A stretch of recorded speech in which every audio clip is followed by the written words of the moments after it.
দ্বিতীয় অধ্যায়। মাস দুই পরে একদিন তিনি নদী হইতে স্নান করিয়া পূর্ণ কলস নামাইয়া রাখিয়াই বলিলেন, হ্যাঁ রে নেত্য, সে বাঁদরটা কোথায় বলতো? এই বাঁদরটা যে কে তাহা বাড়ির সকলেই জানিত। নেত্য বলিল, কে ছোট বাবু? এই তো ছিল ও, ওই যে ওখানে ঘুড়ি তৈরি করছে। নারায়ণী দেখিতে পাইয়া ডাকিলেন, এই হতভাগা, এদিকে আয় দেখি। তোর জ্বালায় কি আমি গলায় দড়ি দিয়ে মরবো? হ্যাঁ? রামলাল আধখানা বেলের ভিতর হইতে কাঠি দিয়া খুঁচাইয়া আঠা বাহির করিতে করিতে কাছে আসিয়া দাঁড়াইল। নারায়ণী বলিলেন, সাঁতরাদের এক মাচা শশা গাছ কেটে দিয়ে এসেছিস কেন? তারা কি আমাকে কাটতে দেখেছে? তারা দেখেনি, আমি দেখেছি। তুই কেন কেটেছিস বল? আমাকে বুড়ি মাগি অপমান করলে কেন? নারায়ণী জ্বলিয়া উঠিয়া বলিলেন, অপমানের কথা পরে হবে, তুই চুরি করছিলি কেন তাই আগে বল। রামলাল রীতিমতো বিস্মিত ও ক্রুদ্ধ হইয়া বলিল, আমি চুরি করছিলুম? কখনো না। এই এতটুকু একটু শশা নিলে বুঝি চুরি করা হয়? নারায়ণী আরো জ্বলিয়া উঠিয়া বলিলেন, হ্যাঁ রে বাঁদর, হয়, 100 বার হয়। কাকে চুরি করা বলে ওই কচি ছেলেটা জানে। এই, দাঁড়িয়ে থাক এক পায়ে, পাজি কোথাকার, দাঁড়া বলছি। এ বাড়িতে কচি খোকা গোবিন্দ ছিল রামের বাহন। 24 ঘণ্টাই সে কাছে কাছে থাকিত এবং সব কাজে সাহায্য করিত। রামের হুকুম মতো এতক্ষণ সে ঘুড়ি ধরিয়াছিল। গোলমাল শুনিয়া সেটা ছাড়িয়া দিয়া মায়ের কাছে আসিয়া দাঁড়াইল। রাম ইতস্তত করিতেছে দেখিয়া চট করিয়া সে বলিয়া উঠিল, কাকা, দাঁড়াও এক পায়ে, এমনি করে। বলিয়া সে একটা পা তুলিয়া দাঁড়াইবার প্রণালীটা দেখাইতেছিল। রাম ঠাস করিয়া তাহার গালে একটা চড় কষাইয়া দিয়া পিছনে ফিরিয়া এক পায়ে দাঁড়াইল। নারায়ণী হাসি চাপিয়া ছেলেকে কোলে তুলিয়া লইয়া রান্নাঘরে গিয়া ঢুকিল। মিনিট দুই পরে ফিরিয়া আসিয়া দেখিলেন সে তেমনি করিয়াই এক পায়ে দাঁড়াইয়া কোঁচার খুঁট দিয়া ঘন ঘন চোখ মুছিতেছে। নারায়ণী বলিলেন, আচ্ছা যা হয়েছে, আর এমন করিস নে। রাম সে কথা শুনিল না। সে রাগ করিয়া তেমনি ভাবে এক পায়ে দাঁড়াইয়া চোখ মুছিতে লাগিল। নারায়ণী কাছে আসিয়া তাহার বাহু ধরিয়া টানিতে গেল। সে শক্ত হইয়া দাঁড়াইয়া প্রবল বেগে ঝাড়া দিয়া তাহার হাত সরাইয়া দিল। তিনি হাসিয়া আর একবার টানিবার চেষ্টা করিতেই সে পূর্বের মতো সবেগে ঝাড়া দিয়া নিজেকে মুক্ত করিয়া লইয়া এক দৌড়ে বাহিরে পলাইয়া গেল। ঘণ্টাখানেক পরে নৃত্যকালী ডাকিতে আসিয়া দেখিল চণ্ডী মণ্ডপের ওধারের বারান্দায় পা ঝুলাইয়া খুঁটি ঠেস দিয়া রাম চুপ করিয়া বসিয়া আছে। নৃত্যকালী বলিল, স্কুলের সময় হয়নি ছোট বাবু, মা যে ডাকছেন। রাম জবাব দিল না, যেন শুনিতেই পায় নাই, এমনই ভাবে বসিয়া রহিল। এবার নৃত্য সামনে আসিয়া বলিল, মা চান করে খেয়ে নিতে বলছেন। রাম চোখ রাঙাইয়া গর্জিয়া উঠিল, তুই দূর হ, দূর হ আমার সামনে থেকে। কিন্তু মা কি বলেছেন শুনতে পেয়েছ? না, পাইনি। আমি নাবো না, খাবো না, কিচ্ছু করবো না, তুই যা। ঠিক আছে ছোটবাবু, আমি গিয়ে বলছি তাকে, বলিয়া নৃত্যকালী ফিরিতে উদ্যত হইল। রাম তৎক্ষণাৎ উঠিয়া খিড়কির এঁদো পুকুরে ডুব দিয়া আসিয়া ভিজা মাথায় ভিজা কাপড়ে বসিয়া রহিল। নারায়ণী খবর পাইয়া ব্যাকুল হইয়া ছুটিয়া আসিলেন, বলিলেন, ওরে অভূত, দেখ দেখ দেখ, ও কি করলি? হ্যাঁ, ওই ডোবাটায় ভয়ে কেউ পা পর্যন্ত ধোয় না, আর তুই স্বচ্ছন্দে ডুব দিয়ে এলি। তারপর তিনি আঁচল দিয়া বেশ করিয়া তাহার মাথা মুছাইয়া দিয়া কাপড় ছাড়াইয়া ঘরে আনিয়া ভাত বাড়িয়া দিল। রাম বাড়া ভাতের সম্মুখে গোঁজ হইয়া বসিয়া রহিল। নারায়ণী তাহার মনের ভাব বুঝিতে পারিয়া কাছে আসিয়া মাথায় হাত দিয়া বলিলেন, লক্ষ্মী ভাইটি আমার, এবেলা তুই আপনি খা, রাত্রিরে তখন আমি খাইয়ে দেব। আর চেয়ে দেখ, এখনো আমার রান্না শেষ হয়নি। খাও লক্ষ্মীটি, খাও। রাম তখন ভাত খাইয়া জামা পরিয়া স্কুলে চলিয়া গেল। নৃত্যকালী বলিল, এই তোমার জন্যেই ওর সব রকম বদ অভ্যাস হচ্ছে মা। অত বড় ছেলেকে কোলে বসিয়ে খাইয়ে দেওয়া কি? হ্যাঁ, একটু রাগ করলেই খাইয়ে দিতে হবে? ও আবার কি কথা? নারায়ণী একটু হাসিয়া বলিলেন, না হলে খায় না যে। রাত্রিরের নোব না দেখালে ও ওইখানে একবেলা ঘাড় গুঁজে বসে থাকতো, খেত না। তা না খেত না খেত, খিদে পেলে আপনি খেত, অত বড় ছেলে। নারায়ণী মনে মনে অসন্তুষ্ট হইয়া বলিলেন, তোরা ওর বয়সী দেখিস, বড় হলে বুদ্ধি হলে ওর আপনি লজ্জা হবে, তখন আর কোলে বসতে চাইবে না, খাইয়ে দিতে বলবে, বলবে না। নৃত্যকালী ক্ষুণ্ণ হইয়া বলিল, ভালোর জন্যই বলি মা, নইলে আমার আর দরকার কি? 16-17 বছর বয়সে যদি ওর জ্ঞান বুদ্ধি না হয়, তার কবে হবে? নারায়ণী এবার রাগ করিলেন।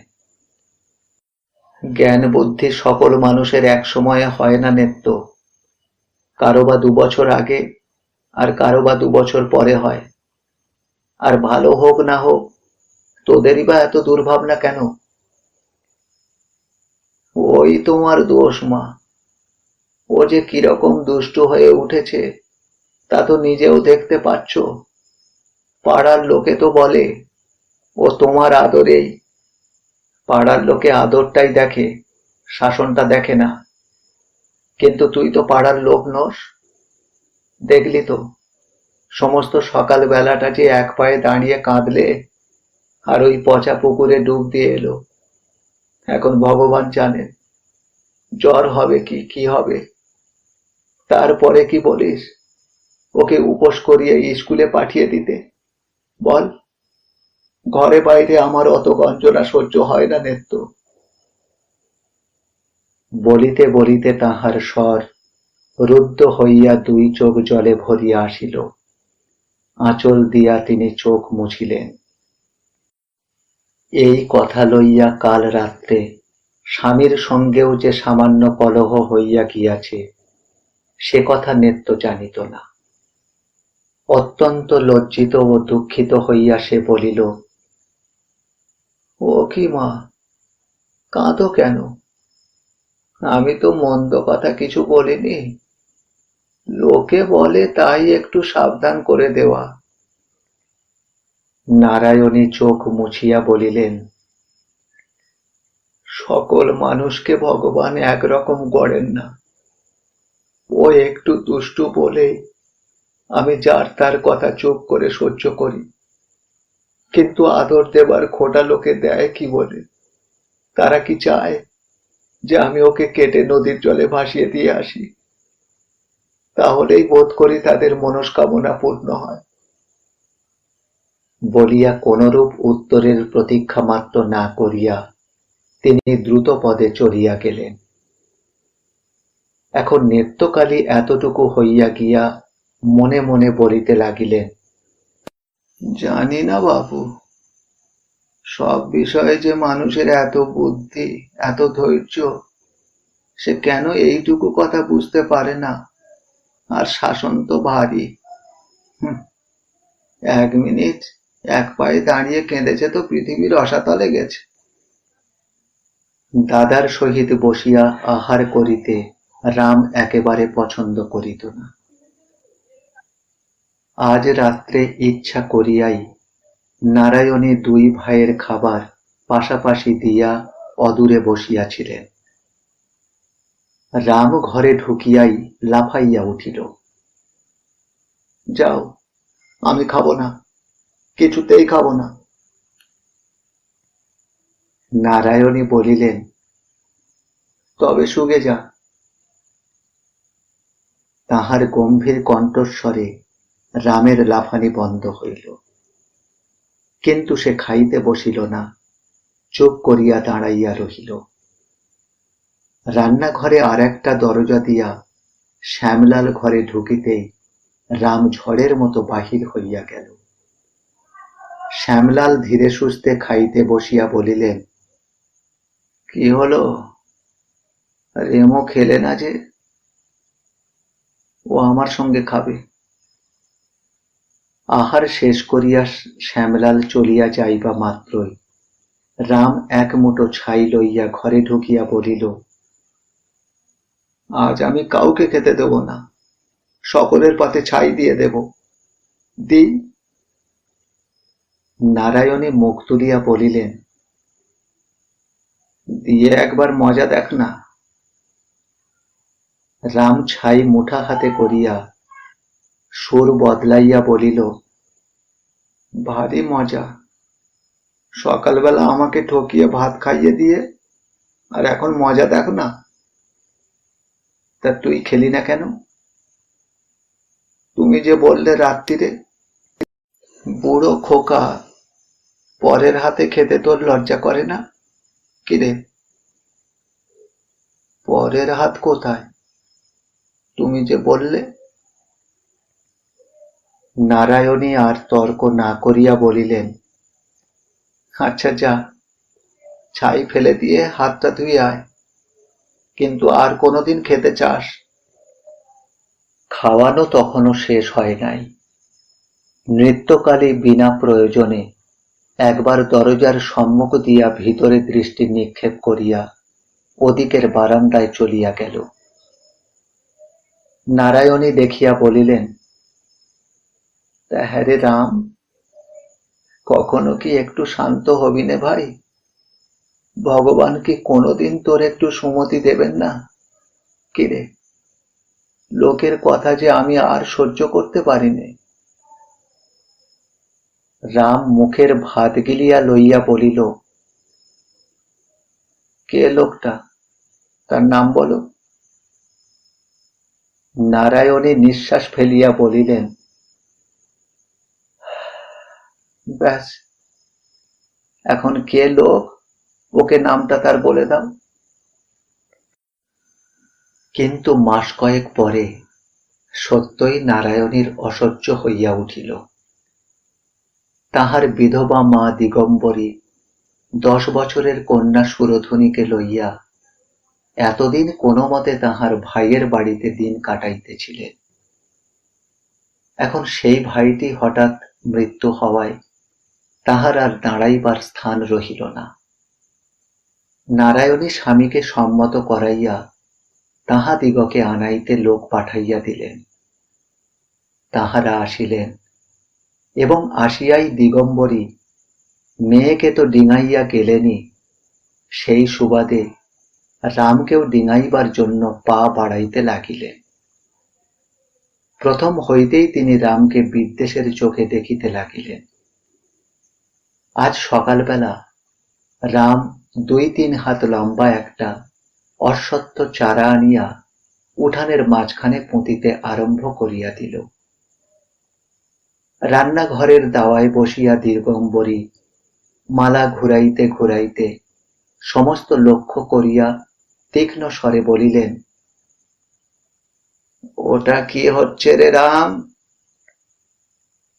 রাম তাহার দিকে চাহিয়া বলিল,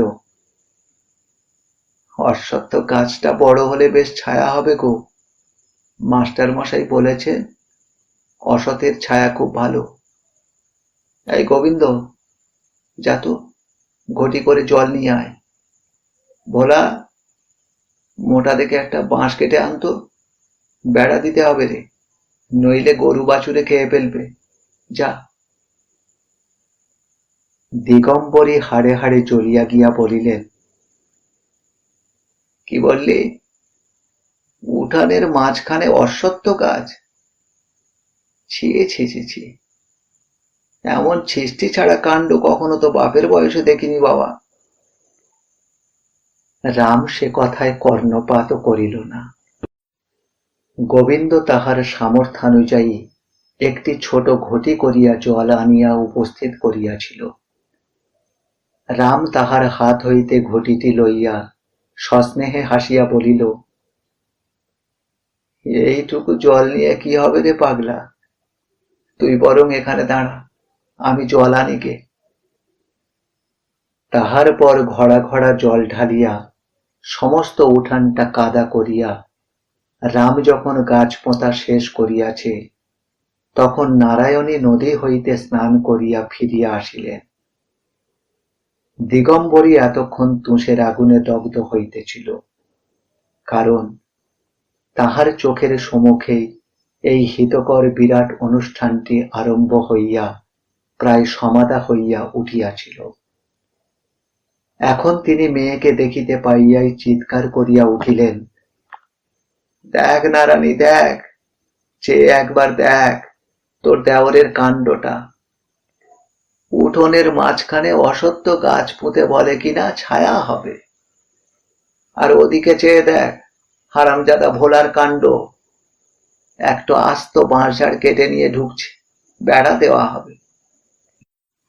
নারায়ণী চাহিয়া দেখিলেন, সত্যই একরাশ বাঁশ ও কঞ্চি টানিয়া আনিয়া ভোলা উঠানে ঢুকিতেছে।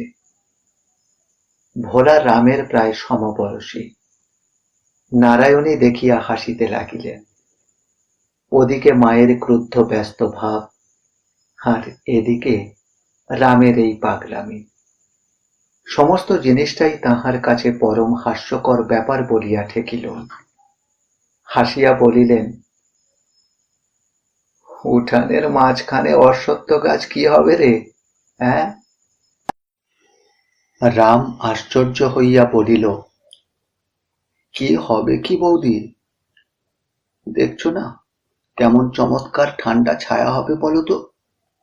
আর এই যে ছোট ডালটি দেখছো, উটি বড় হলে, এই গোবিন্দ, আঙুল দেখাস নে, বড় হলে গোবিন্দর জন্য একটা দোলা টাঙিয়ে দেব। ভোলা, একটু উঁচু করে বেড়া দিতে হবে, নইলে কালি গলা বাড়িয়ে খেয়ে নেবে। দে কাটারি খানা আমার হাতে দে, তুই পারবি নে। খট খট ঠক ঠক করিয়া বাঁশ কাটা শুরু হইয়া গেল। নারায়ণী হাসিতে হাসিতে কক্ষস্থিত পূর্ণ কলস রান্নাঘরে রাখিয়া দিতে চলিয়া গেল। এদিকে রাগে দিগম্বরীর চোখ জ্বলিতে লাগিল। সে মেয়ের দিকে ক্রুদ্ধ দৃষ্টি নিক্ষেপ করিয়া বলিলেন, তুই যে কিছু বললি নে নারারি, ওইখানে তবে অশ্বত্থ গাছ হোক? নারায়ণী হাসিয়া বলিলেন, ব্যস্ত হচ্ছ কেন মা? অত বড় গাছ কি কখনো হয়? হ্যাঁ, ওর কি শেকড় বাকড় আছে যে ঘড়া ঘড়া জল ঢাললেই বাঁচবে? ও তো কাল শুকিয়ে যাবে। দিগম্বরী কিছুমাত্র শান্ত না হইয়া বলিলেন, শুকোবে না ছাই হবে, ভালো চাষ তো উপড়ে ফেলে দেবে।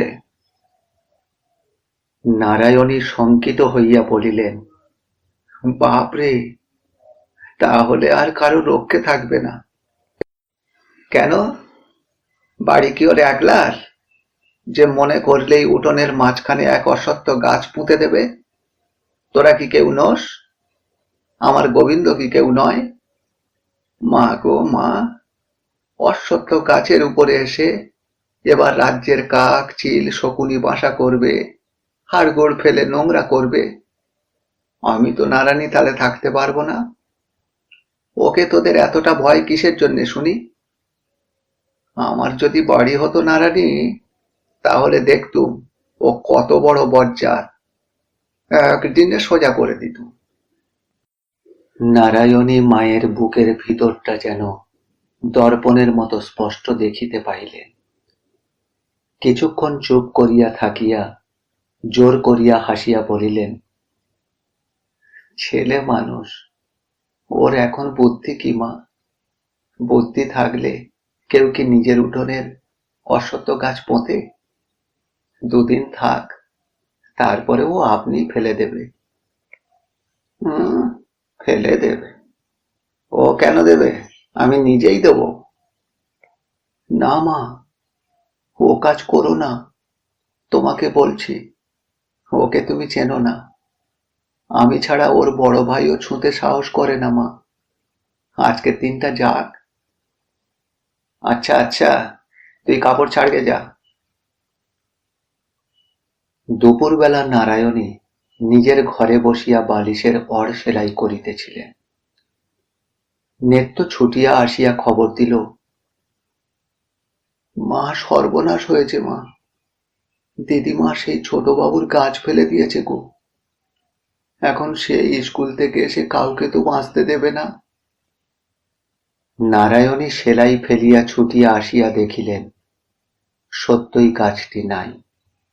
বলিলেন, মা, রামের গাছ কি হলো? দিগম্বরী মুখ হাঁড়িপানা করিয়া আঙুল দিয়া দেখাইয়া বলিলেন, ওই তো। নারায়ণী কাছে আসিয়া দেখিলেন সেটি শুধু তুলিয়া ফেলা হয় নাই, মুচড়াইয়া ভাঙিয়া দেওয়া হইয়াছে। তখনই নিঃশব্দে তুলিয়া বাহিরে ফেলিয়া দিয়া নারায়ণী ঘরে চলিয়া গেলেন। স্কুল হইতে ফিরিয়া আসিয়া রাম সর্বাগ্রে তাহার গাছটি দেখিতে গিয়া একেবারে লাফাইয়া উঠিল। বই খাতা ছুঁড়িয়া ফেলিয়া দিয়া চিৎকার করিয়া উঠিল, বৌদি, আমার গাছ! নারায়ণী রান্নাঘর হইতে বাহিরে আসিয়া বলিলেন, বলছি এদিকে আয়।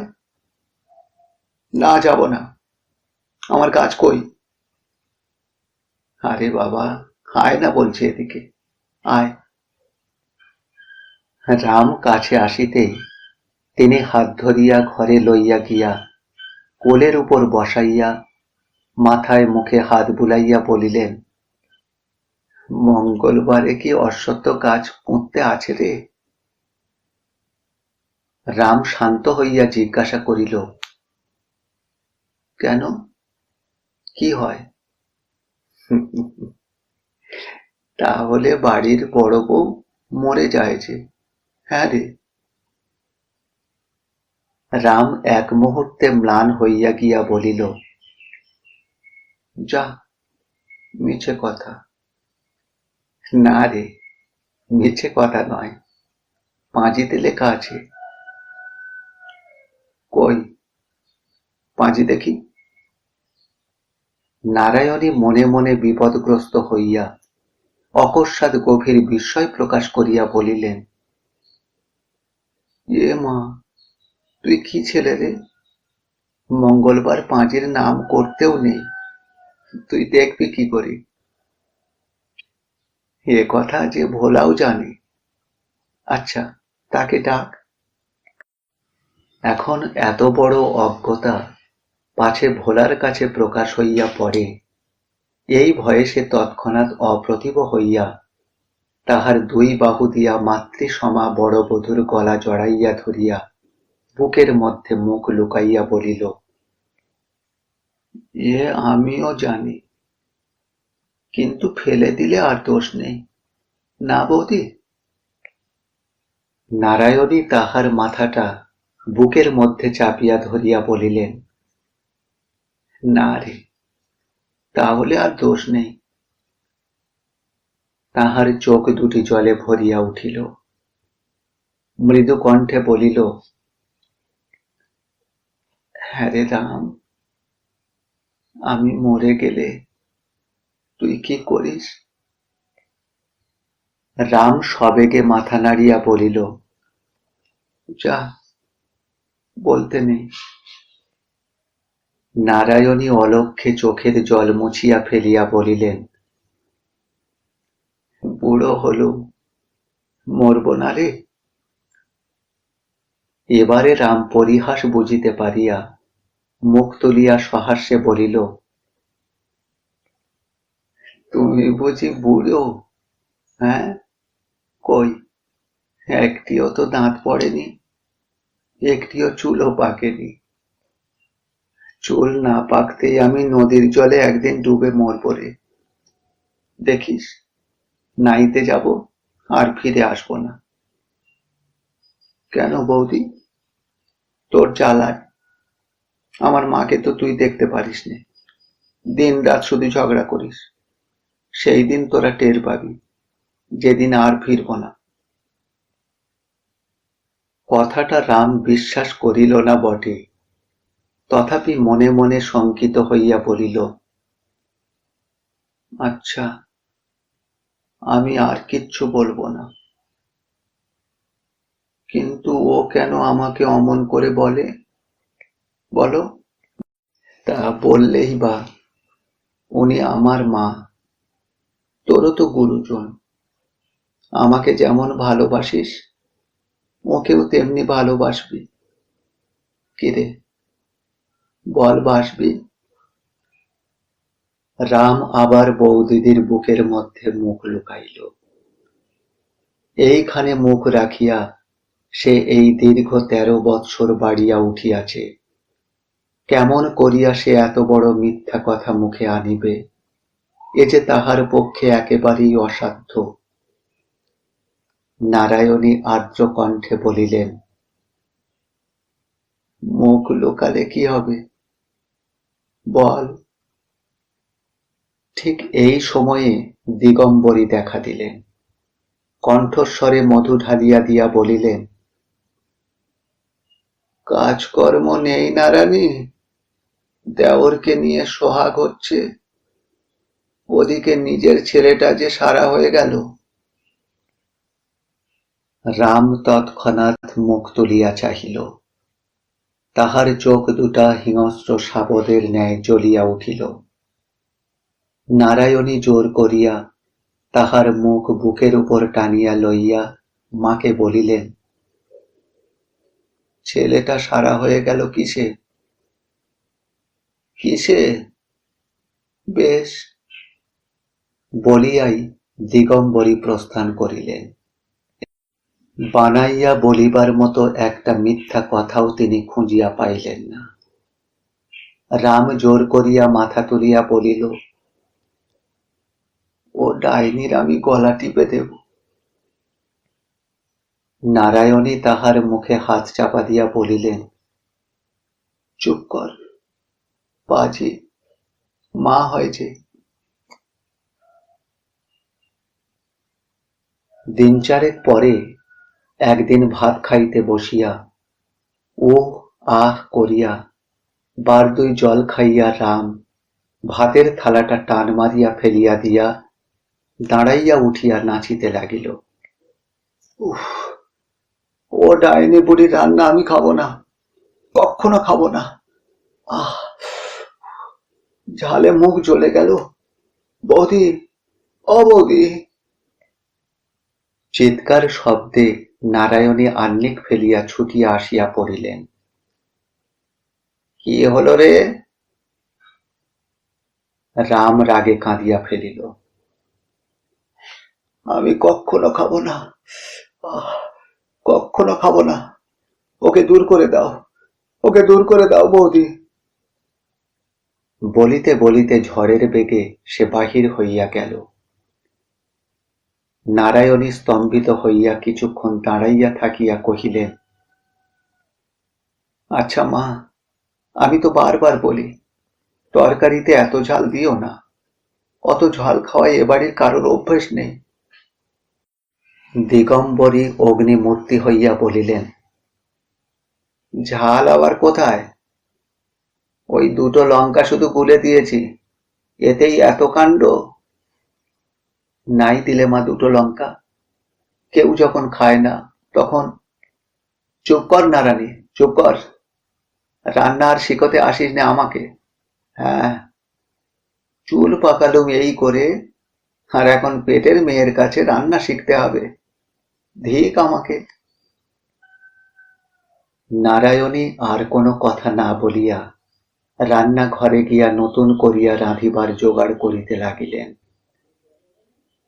দিগম্বরী দুয়ারে পা ছড়াইয়া বসিয়া কপালে করাঘাত করিয়া উচ্চৈস্বরে কাঁদিয়া উঠিলেন, ও ভাই রে, কোথায় আছিস একবার ডেকে নে, আর সহ্য হয় না।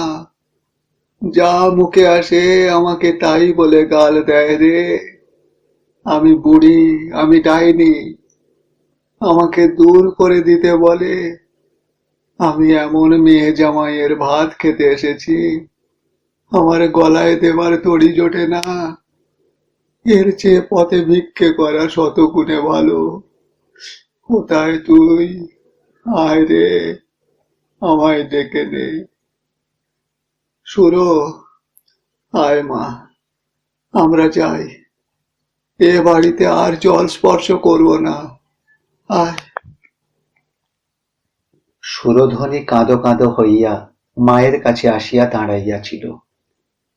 দিগম্বরী তাহার হাত ধরিয়া চলিয়া যাইতে উদ্যত হইলেন। নারায়ণী বঁটি কাত করিয়া রাখিয়া উঠিয়া আসিয়া পথরোধ করিয়া দাঁড়াইলেন। দিগম্বরী কাঁদিতে কাঁদিতে বলিলেন, না নারানী, আটকাস নে আমাদের, আমাদের যেতে দে। আমরা অনাহারে গাছতলায় মরবো সেও ভালো, কিন্তু তোদের ভাত আমরা খাবো না, তোদের ঘরে শোবো না। নারায়ণী হাত জোড়ো করিয়া কহিলেন, কার উপর রাগ করে যাচ্ছ মা? আমরা কি কোনো অপরাধ করেছি বলো? এইবার দিগম্বরীর ক্রন্দন অধিকতর উচ্ছ্বসিত হইয়া উঠিল। নাকি সুরে বলিলেন, আমি কচি খুকি নই নারায়ণী, সব বুঝি। তোর ইশারা না থাকলে কি ওর কখনো অত সাহস হয়? হ্যাঁ, আমি ডাইনি? হ্যাঁ, আমাকে দূর করে দাও। আচ্ছা, তাই যাচ্ছি। আমরা তোদের আপদ বালাই গলগ্রহ তো, পথ ছাড় বলছি। নারায়ণী মায়ের দুই পায়ে হাত দিয়া বলিলেন, আজকের মতো মাফ করো মা। আচ্ছা বেশ, উনি আসুন, তারপরে যা ইচ্ছা হয় তুমি করো। তাহার পর হাত ধরিয়া টানিয়া লইয়া গিয়া দুই পায়ে জল ঢালিয়া আঁচল দিয়া মুছাইয়া লইয়া একটা পিঁড়ির উপর বসাইয়া পাখা লইয়া বাতাস করিতে লাগিলেন।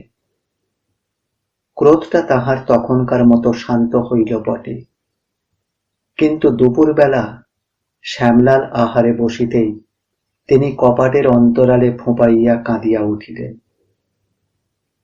প্রথমটা শ্যামলাল হতবুদ্ধি হইয়া চাহিয়া রহিলেন, পরে একটু একটু করিয়া সমস্ত ব্যাপারটা অবগত হইয়া অর্ধভুক্ত অন্ন ফেলিয়া রাখিয়া উঠিয়া গেলেন।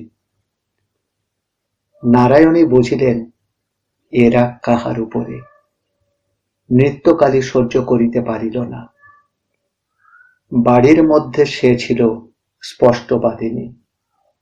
চট করিয়া বলিয়া বসিল, জেনে শুনে ইচ্ছে করে বাবাকে খেতে দিলে না দিদিমা? চোখের জল তো তোমার শুকিয়ে যাচ্ছিল না? হ্যাঁ, না হয় 2 মিনিট পরেই বার করতে। দিগম্বরী মুখ কালি করিয়া নিরুত্তরে বসিয়া রহিলেন। দুপুরবেলা রাম কোথা হইতে ঘুরিয়া ফিরিয়া আসিয়া এ ঘর ও ঘর খুঁজিয়া তাহার বৌদিদির ঘরে আসিয়া দেখিল তিনি গোবিন্দকে লইয়া শুইয়া আছেন। ব্যাপারটা তাহার বড় ভালো বোধ হইল না, তথাপি আস্তে আস্তে বলিল, খিদে পায় যে। বৌদিদি কথা কহিলেন না। সে আরো একটু জোর করিয়া বলিল, কি খাবো? নারায়ণী শুইয়া থাকিয়াই বলিলেন, আমি জানি নে, যা এখান থেকে। না, যাব না, আমার বুঝি খিদে পায় না? নারায়ণী মুখ ফিরাইয়া রুষ্টভাবে বলিলেন, আমাকে জ্বালাতন করিস নে রাম, নেত্য আছে, তাকে বলগে, যা। রাম আর কিছু না বলিয়া বাহিরে আসিয়া নেত্যকে খুঁজিয়া বাহির করিয়া বলিল, খেতে দে নেত্য। নেত্য বোধ করি প্রস্তুত হইয়াই ছিল। এক বাটি দুধ, কিছু মুড়ি ও 4-5টা নারকেলের নাড়ু আনিয়া দিল। রাম রাগিয়া উঠিয়া বলিল, এই বুঝি? ছোট বাবু, ভালো চাও তো আজ আর হাঙ্গামা করো না। হ্যাঁ, এদিকে বাবু না খেয়ে কাছারি চলে গেছে, মা উপোস করে গোবিন্দকে নিয়ে শুয়ে আছে। গোলমাল শুনে যদি উঠে আসে না, তোমার অদেষ্টে দুঃখ আছে তা বলে দিচ্ছি। রাম তাহা দেখিয়াই আসিয়াছিল, তাই আর বিরক্তি না করিয়া খানিকটা দুধ খাইয়া মুড়ি ও নাড়ু কোঁচড়ে ঢালিয়া লইয়া পুকুর ধারে গাছতলায় গিয়া বসিল। তাহার আহারে প্রবৃত্তি চলিয়া গিয়াছিল।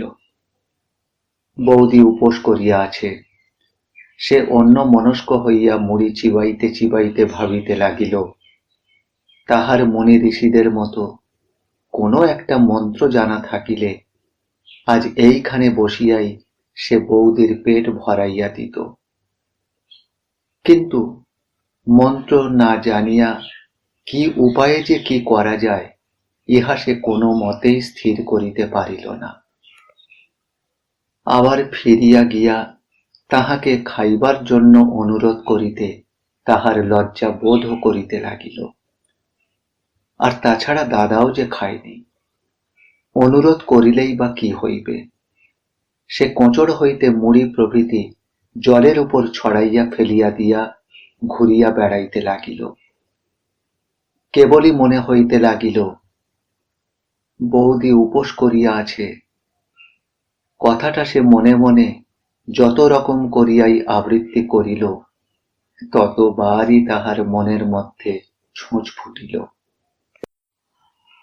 রাত্রে শ্যামলাল ভার্যাকে বলিলেন, না, আমার আর সহ্য হয় না, ওকে নিয়ে আর বাস করা চলে না। নারায়ণী অবাক হইয়া জিজ্ঞাসা করিলেন, তুমি কার কথা বলছো? কার আবার?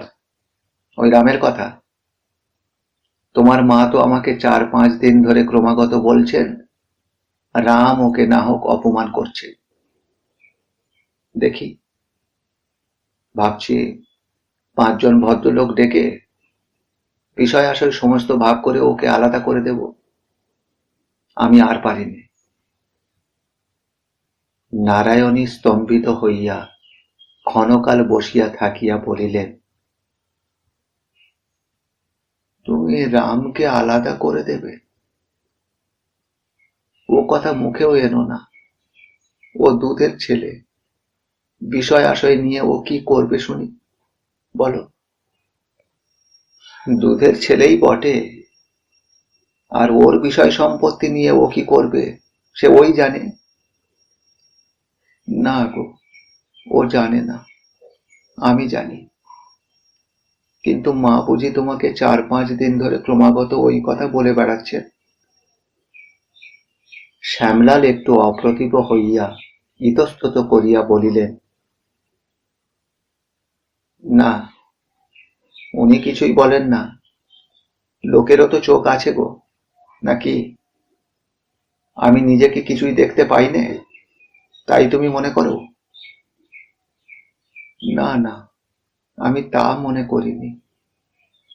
কিন্তু ওর কে আছে বলো? কাকে নিয়ে ও পৃথক হবে? ওর মা আছে, না বোন আছে, না একটা পিসিমাসি আছে? কে ওকে এনে খাওয়াবে? কে খাওয়াবে ওসব আমি জানি নে। মুখে বলিলেন বটে জানি না, কিন্তু অন্তরে জানিতেছিলেন। এত বড় সত্যটা না জানিয়া পথ কোথায়? নারায়ণী কি কথা বলিতে গেলেন, কিন্তু তাহার ওষ্ঠাধর কাঁপিয়া উঠিল। তাই কিছুক্ষণ চুপ করিয়া থাকিয়া নিজেকে সামলাইয়া লইয়া ভারী গলায় বলিলেন, দেখো, 13 বছর বয়সে মেয়েরা যখন পুতুল খেলে বেড়ায়, তখন মা আমার মাথায় এই সমস্ত সংসারটা ফেলে রেখে স্বচ্ছন্দে স্বর্গে চলে গেলেন। তিনি দেখছেন এ ভার আমি বইতে পেরেছি কিনা।